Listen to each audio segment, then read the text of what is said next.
Good morning, everyone. Students, today we are going to start a new chapter, Accounting Equation, chapter number 6. With the hope you have completed your all the journal entries properly, and there is no doubt in that. Still, if some doubts are persisting, so you can ask me, you can ask the problem on my personal WhatsApp number also. All right. So, accounting equation. So you have to understand its meaning first. Accounting, it's an equation, and you must have studied in your mathematics. Equation means equal. Okay, this right and left hand side both are equal to each other, so we have to make the equation something like. But before understanding this, we must understand the balance sheet, and once more I have explained this balance sheet.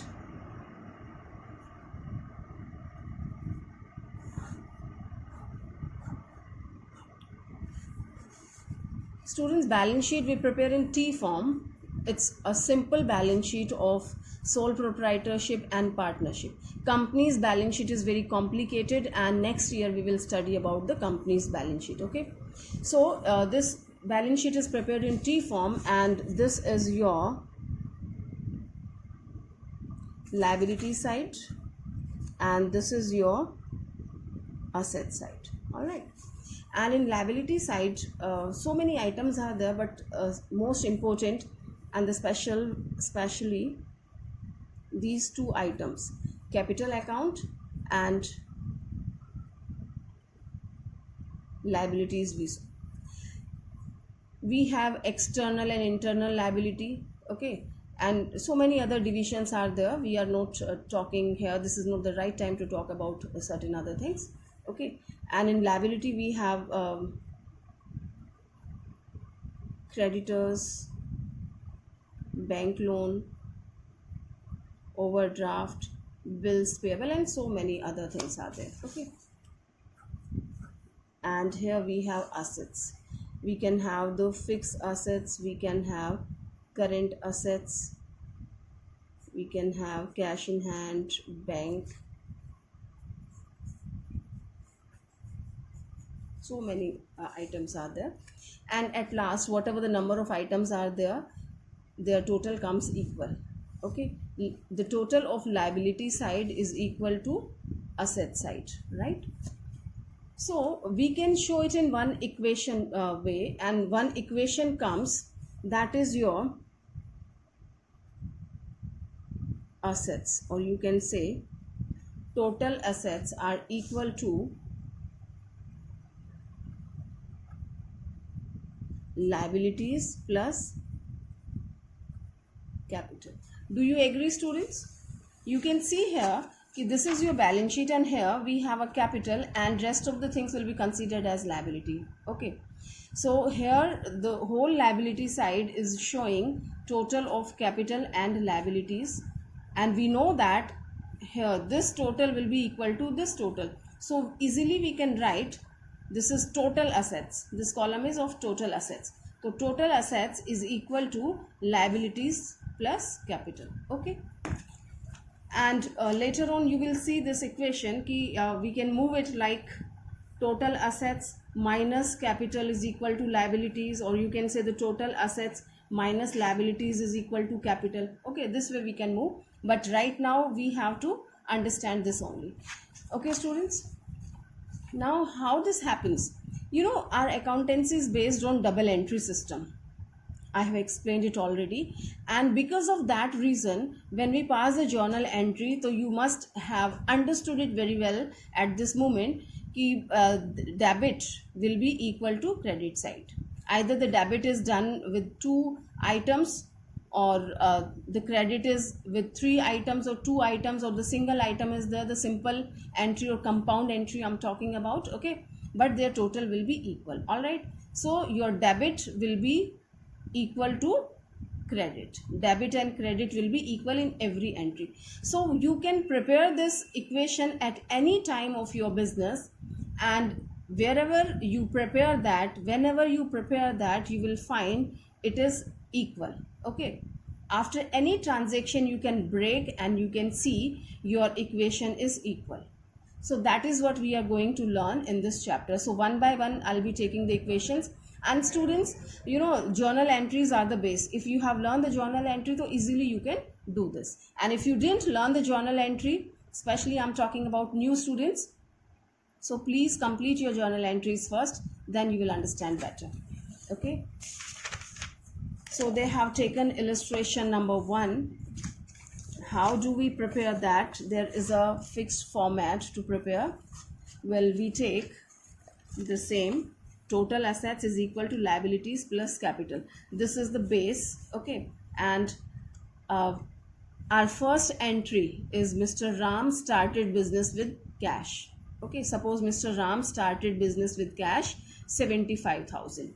So entry we have seen, and I can pass the entry here. The entry is cash account debit to capital. This we have done.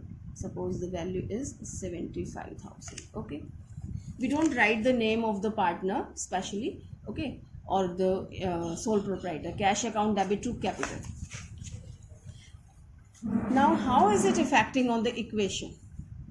Your equation will be equal. Okay, what you have received, your cash is from asset side. Fine, cash relates to the assets, real assets है आपकी.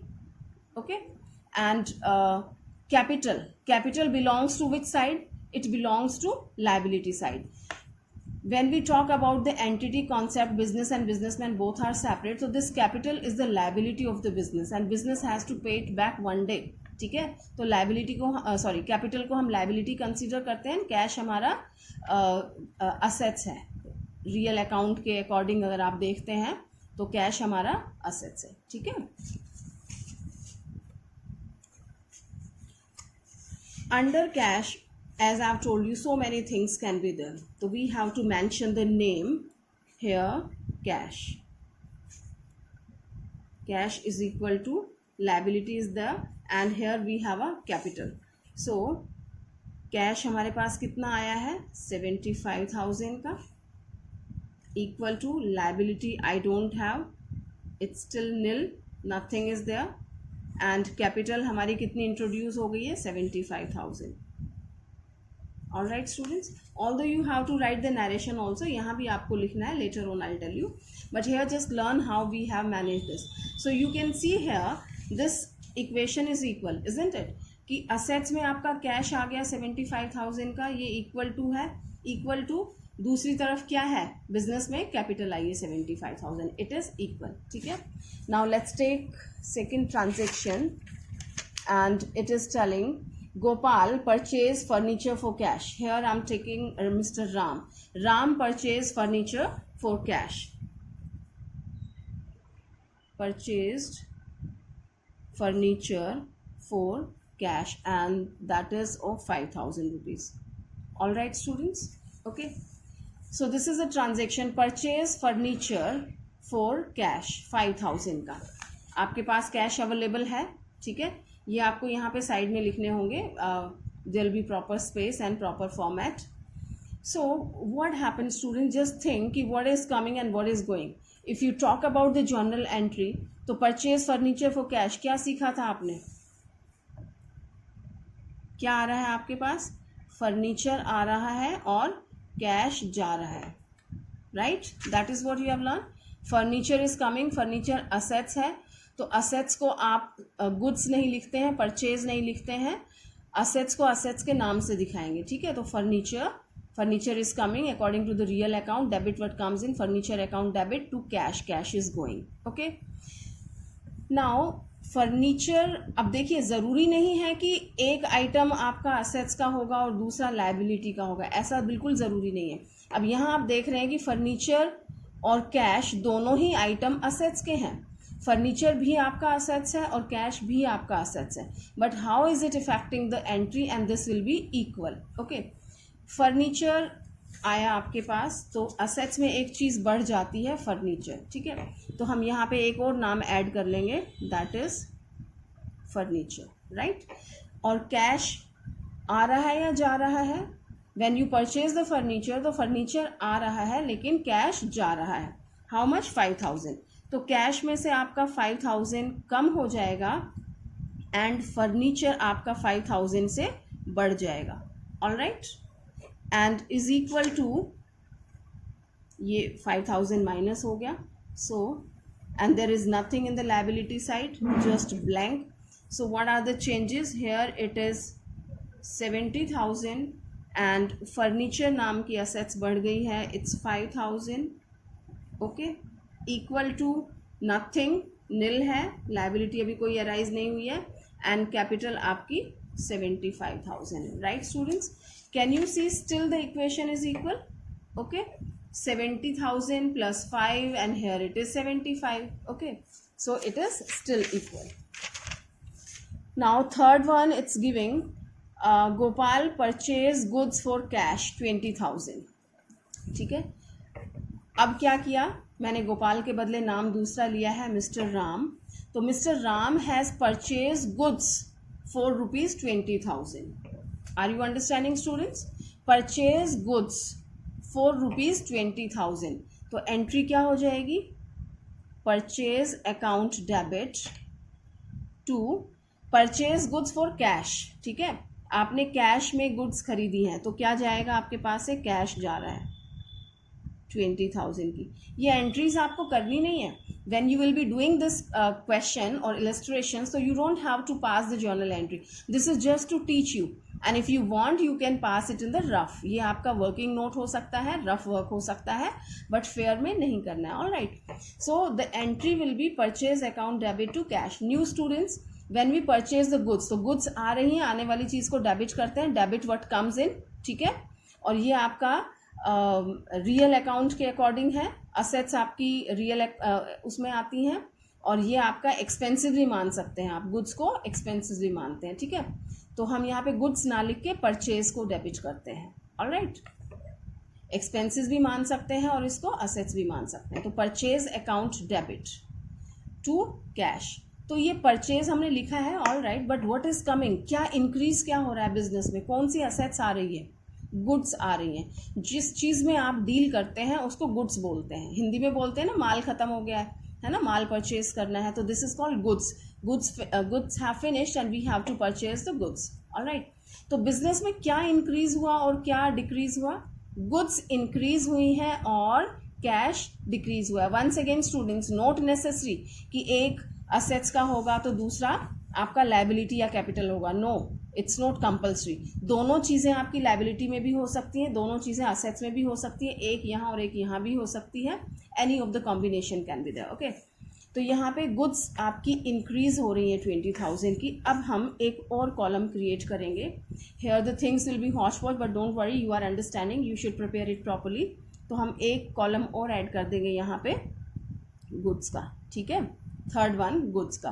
Okay, and आप cash में खरीद रहे हैं, तो क्या पे कर रहे हैं? कैश. तो कैश आपका कम हो जाएगा, कैश 20,000 से कम हो जाएगा. All right, and no changes in the furniture and goods. You have purchased the goods of 20,000 rupees. Fine. So your new equation will be like this.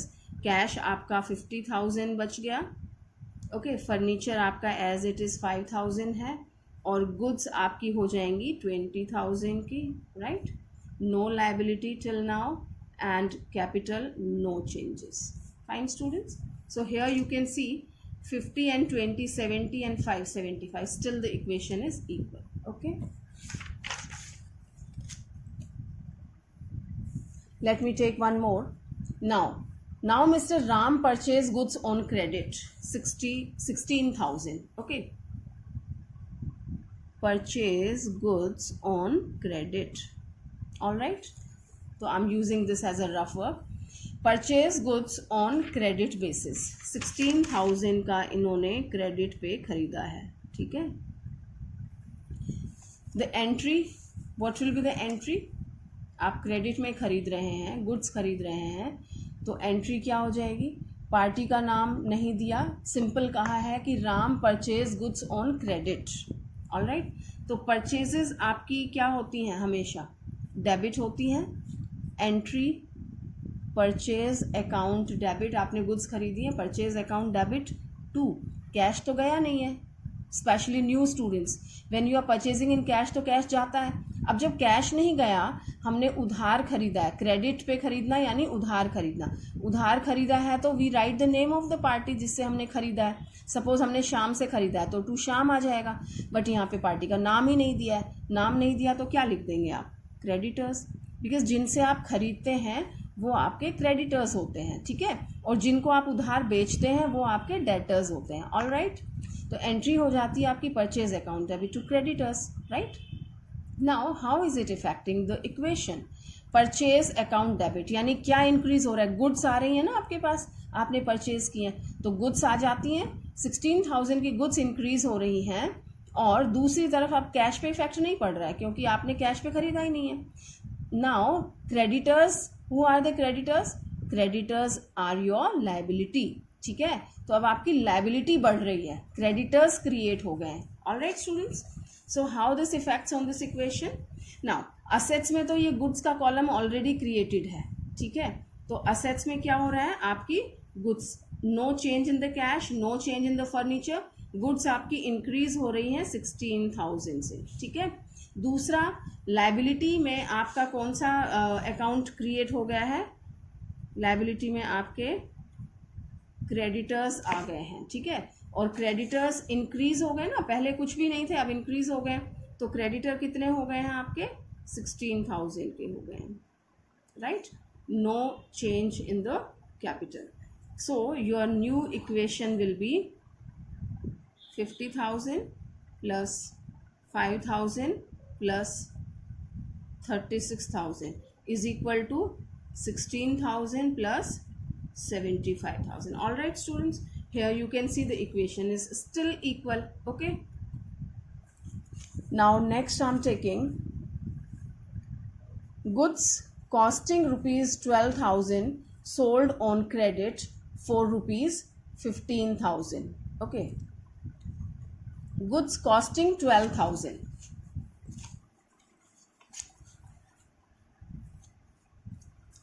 where to write, okay, I'm writing it here.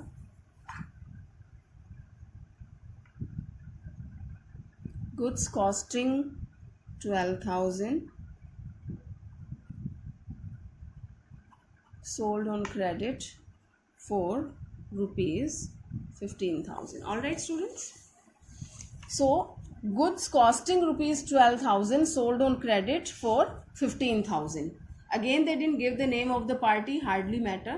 Now understand it, goods costing, ये cost वो होती है जिस पे आप purchase करते हैं, ठीक है, हम कभी भी कॉस्ट पे नहीं बेचते हैं क्योंकि कॉस्ट में आपका प्रॉफिट इंक्लूड होता है, तब वो सेल प्राइस बनता है।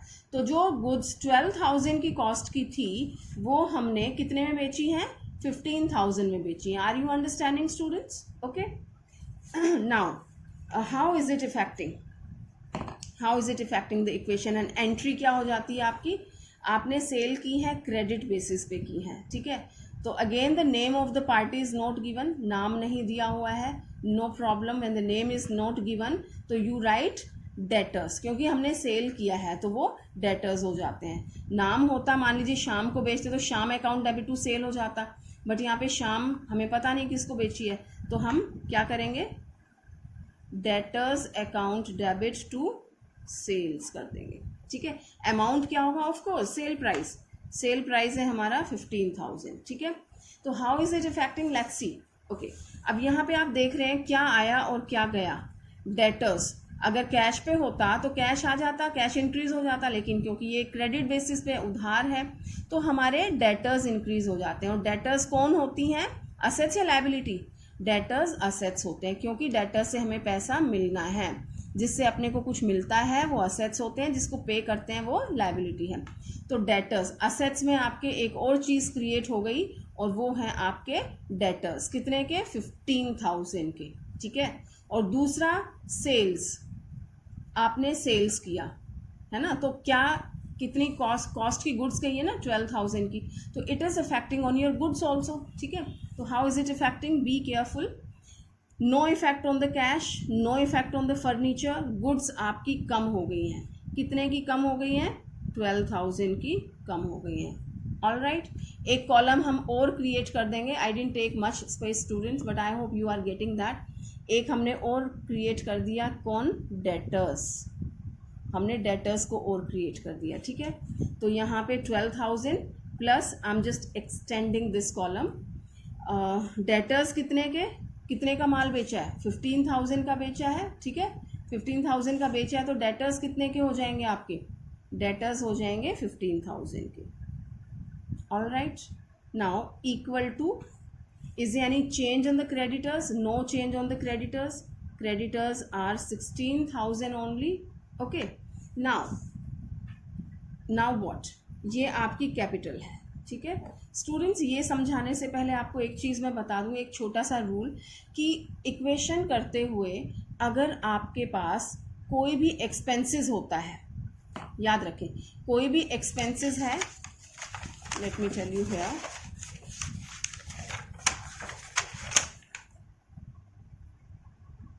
एक्सपेंसेस या लॉसेस हैं, ठीक है। तो इनको आप क्या करेंगे, कैपिटल में से माइनस कर देंगे, ठीक है। कोई एक्सपेंसेस है, कोई लॉस है, तो कैपिटल में से आप इसको माइनस कर देंगे। All right, reason is very clear कि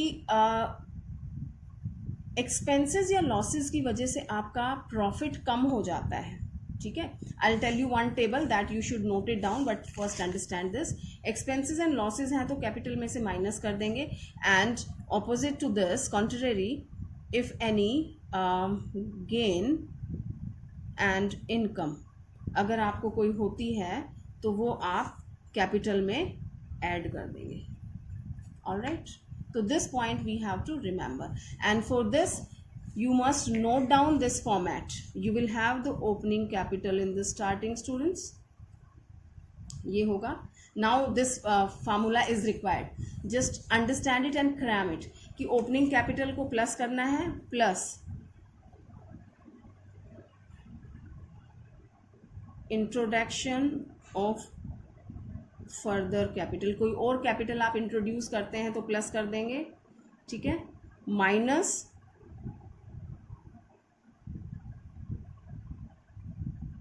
विड्रॉल, परमानेंट विड्रॉल है तो वो आप माइनस कर देंगे, ठीक, plus net profit minus net loss, अगर कोई है तो आप माइनस कर देंगे, minus drawing minus interest on drawing plus interest on capital. All right students, तो this list you must remember, minus expenses and losses plus income and gain, ठीक है।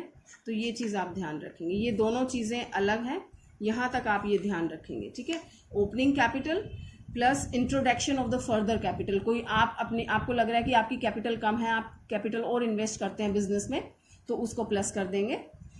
अगर आपको लगता है कि आपकी कैपिटल ज़्यादा है और आप उसमें से निकालना चाह रहे हैं तो उस कैपिटल को आप माइनस कर देंगे। Okay, now if you have certain profits, ये बैलेंस शीट बनाते हुए हम डील करते हैं कैपिटल्स में, आपको नेट प्रॉफिट होते हैं फर्म में तो वो कैपिटल में आप प्लस कर देंगे। अगर कोई लॉसेस होते हैं तो उसे कैपिटल में से माइनस कर देंगे। ड्राइंग्स आपने की हैं तो उसे ओपनिंग कैपिटल में से माइनस कर देंगे। इंटरेस्ट ऑन ड्राइंग है तो भी माइनस कर देंगे। इंटरेस्ट ऑन कैपिटल है तो हम प्लस कर देंगे। कोई भी एक्सपेंसेस या लॉसेस हैं तो माइनस कर देंगे। इनकम एंड गेन है तो प्लस कर देंगे। And finally in the last that comes your closing capital. Okay, that comes your closing capital. So you have to remember this format. All right, but right now while doing this equation only two things you have to remember. First one कि expenses या losses आते हैं किसी भी nature के, उनको minus कर देंगे। income या gain आते हैं तो उनको plus कर देंगे। Will you remember students? ये सब चीज़ें हम बाद में deal करेंगे। Once more I'll give you in the fair format. All right, तो expenses losses minus income gain plus. Fine, let's come back. Here you can see जो गुड्स मैंने सेल की हैं उनकी कॉस्ट 12,000 थी और आपने सेल की है, either this is in cash and credit hardly matter, आपने 15,000 में सेल की है। और अगर मैं इतना ही करके देखती हूँ तो हमारी इक्वेशन अभी इक्वल नहीं होती है, क्योंकि मैंने माइनस तो किया है 12,000 और प्लस किया है 15,000। There is a difference of 3,000। Okay वो डिफरेंस क्या है, अंडरस्टैंड इट, कि 12,000 की चीज़ आपने 15,000 में बेची है तो आपको फ़ायदा हो रहा है, नुकसान हो रहा है, फ़ायदा, इट्स गेन, आपको 3,000 का गेन हो रहा है, ऑल राइट। तो ये गेन है आपका, यानी कि प्रॉफिट है, और प्रॉफिट भी कैपिटल में ऐड होता है, और I have told you about the gain, वो भी आपका कैपिटल में ऐड होता है। तो इस ट्रांजेक्शन में, it's new for you, okay, तो इस ट्रांजेक्शन में आप कैपिटल में 3,000 रुपीज़ ऐड कर देंगे। Have you understood? Now you do the total and you will find your equation is equal. Here it is 50,000 and furniture is of 5,000 and goods आपकी रह जाती हैं 24,000 की, और ये आपने डेटर्स क्रिएट कर दिए हैं 15,000 के, and here it's your liability, creditors आपके 16,000 के हैं, और कैपिटल बढ़ के हो गई आपकी 78,000 की, okay. Now if you do the total, so you will find this is equal, okay. And one more I'm taking, paid rupees 1,000 for rent, आपने 1,000 रेंट पे किया है, ठीक है,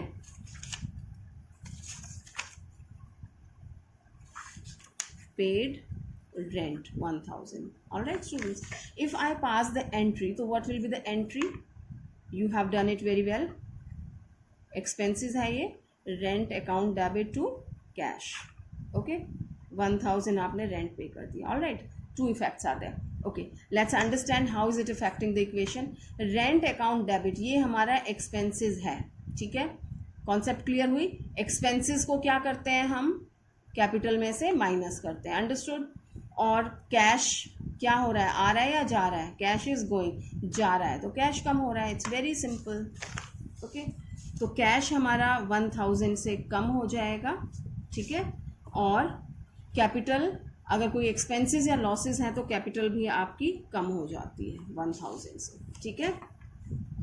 so you have done it, here it is 49,000, it comes 5,000, this is 24,000, here it is 15,000, 16,000 and this is 77,000. All right students, so here we have completed this, okay, right. We have so many equations, one by one we will be taking, so it's sufficient for today, okay. Next of the points I'll be taking later on. Now I tell you कि if I fix this, see students, which item are there, ये जितने भी item हमने deal किए हैं ये सिर्फ balance sheet के आइटम है, ठीक है, क्योंकि assets part and liability part that we show in the balance sheet. If I fix all these figures, if I place all these figures in the balance sheet, you will find this is equal. Okay, let's see how this works.